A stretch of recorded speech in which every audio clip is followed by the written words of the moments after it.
தமிழக முதல்வர் மு.க.ஸ்டாலின் அவர்கள் அடுத்து பதவியேற்க உள்ள த.வே.க தலைவர் விஜய் அவர்களிடம் முக்கியமாக 2 கோரிக்கைகளை வச்சிருக்காரு. அதில் முக்கியமானது மகளிர் உரிமை தொகை. ஆளுநர் அவர்கள் பதவி பிரமாணம் செய்ய காலதாமதம் ஆனதாலேயோ இல்லை நிதிச்சுமையை காரணம் காட்டி இந்த திட்டத்தை காலதாமதம் ஆக்க வேண்டாம்னும் உடனடியாக செயல்படுத்துமாறும் கேட்டுக்கொண்டிருக்கிறாரு. அடுத்ததாக பள்ளி மாணவர்களுக்கான காலை உணவு திட்டம். வர ஜூன் மாதம் பள்ளிகள் திறக்கிறதுனால இப்போதே காலை உணவு திட்டத்துக்கான ஏற்பாடுகளை செய்யுமாறு கேட்டுக்கொண்டிருக்கிறாரு. மேலும் இந்த 2 திட்டமும் அரசியலில் மிகப்பெரிய மாற்றத்தை ஏற்படுத்தின திட்டம் அப்படின்னு சொல்லியிருக்காரு. எனவே அரசியல் காழ்ப்புணர்ச்சியை காட்டாமல் இந்த திட்டத்தை கண்டிப்பாக தொடர்ந்து செயல்படுத்தணும் அப்படின்னு கோரிக்கை விடுத்திருக்காரு.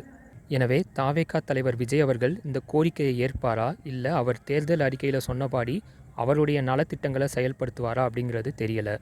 ஏற்கனவே கடந்த ஆட்சியில் செயல்பட்ட திட்டங்கள் அடுத்து வரும் ஆட்சியாளர்கள் கண்டிப்பாக செயல்படுத்த மாட்டாங்கன்னு நம்ம எல்லாருக்கும் தெரியும். எனவே பொறுத்திருந்து பார்ப்போம். நன்றி, வணக்கம்.